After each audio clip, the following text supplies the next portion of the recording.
Night fell upon the little church, the spreading gloom matching the spirit in the room, and still Krampus sat staring into the flame, a bottle of meat in his hand, the sack at his feet.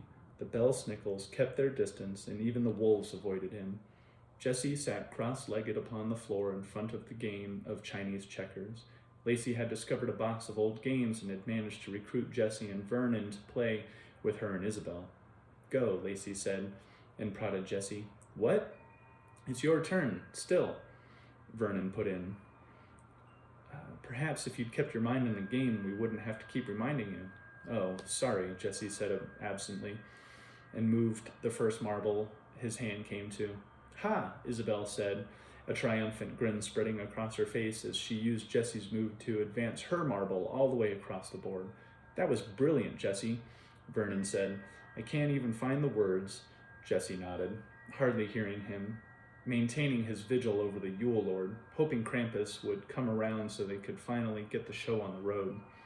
But over the last several hours, Krampus hadn't done much more than mutter to himself, and sitting there like that was certainly not getting Jessie any closer to Abigail. Jessie wanted to go over and shout at the beast, prod him, poke him, do something to get Krampus moving, anything besides sitting on the floor and playing checkers. "Watched pot won't boil," Isabel said. "This ain't working for me," Jessie growled, shaking his head. "Sure as shit ain't." "Get used to it," Vernon said. He's in one of his black moods. Back in the cave, he'd just get that way and stay like that for weeks, months, sometimes. Just curl into a ball, not moving, hardly even breathing, as though he were dead. Only we were never so lucky as that. Weeks? Yes, certainly. Or he'd work himself into a foul temper and there'd be no talking to him. "Abigail doesn't have weeks," Jessie said, and started to his feet. Isabel grabbed his shoulder. "Can't keep pushing him, Jessie. You're going to go too far. And more likely to just make matters worse." Jessie pulled away, stood. Worse for who? Not for Abigail. He marched over to Krampus and stared at the Yule Lord. Krampus did nothing to acknowledge him. Jessie bent, picked the sack up off the floor, and cleared his throat and held it out to Krampus. "It's night. It's night. Can't be no Yuletide without the Yule Lord." Jessie waited. Krampus continued to stare at the stove. "Are you giving up then? Is the Yule Lord turning his back on Yuletide?" He saw Krampus stiffen, knew the beast heard him. "I guess he won after all, Santa Claus. He beat you." Krampus's troubled frown deepened, and the end of his tail twitched. Jessie sat the sack down on the box next to Krampus. "You might have your sack, your freedom, might have his head, but it appears he still won." Krampus took a sip from the flask. "You were asking earlier how to go about making people believe. Well, I say if you want them to believe, you have to give them something to believe in. You have to get out there, and you have to be great and terrible. You have to make them believe." Krampus shifted his weight as though suddenly very uncomfortable. "Well, shit sure ain't happening as long as you're moping around, so as long as you're sucking on that bottle like it's your mama's tit." "Oh. Well, sure as shit ain't nothing happening as long as you're moping around, so long as you're sucking on that bottle like it's your mama's tit." Krampus took another swig, a long swig, leaned his head back and closed his eyes as though the world didn't exist. Jessie snatched the flask from Krampus's hand. Krampus's eyes popped open. He stared at Jessie, utterly stunned. "Ho, ho, ho," Jessie cried and smashed the clay bottle to bits on the floor. "Merry fucking Christmas." Krampus leapt up, gave Jessie a tremendous shove, knocking Jessie off his feet, sending him sliding back across the floor into Frecky. The wolf yelped.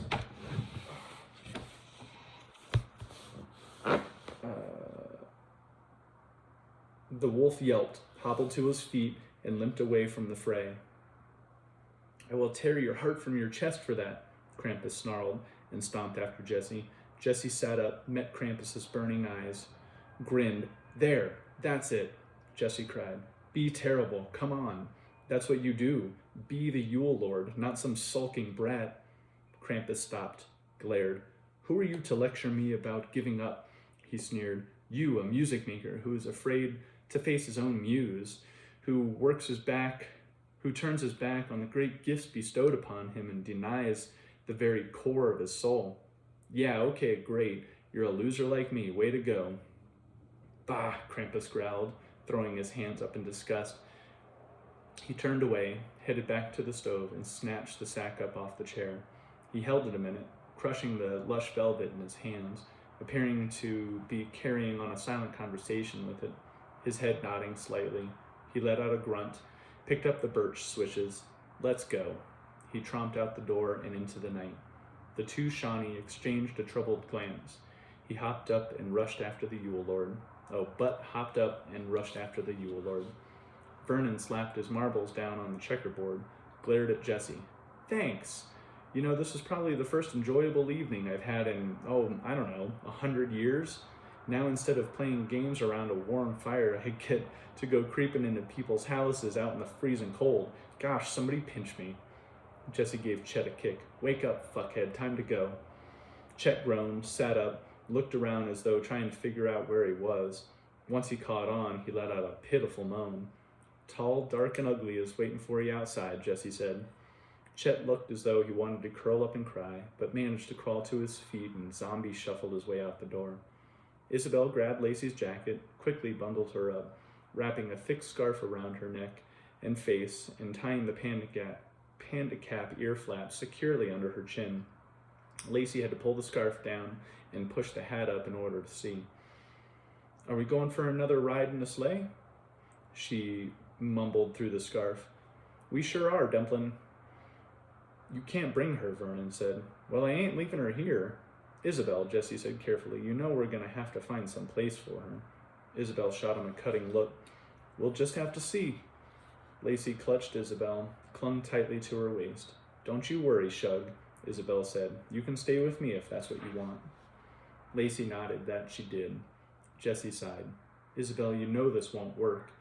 And he saw by her face that she did.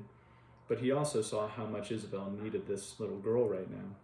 We better get going, Vernon said and headed out the door. The wolves came out on the steps and watched them load up. Isabel and Lacey hopped up front, Vernon in the back. Jessie started to climb aboard, stopped. It's gone.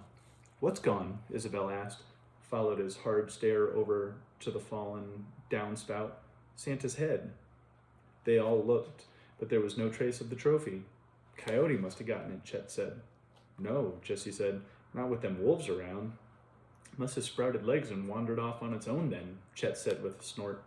Jessie noticed something even more disturbing. Footprints in the snow, human in size and shape. They led a few steps away, then ended, as though the owner had flown off. Krampus stared at the spot where Santa's head had been, stared for a long time, his face troubled.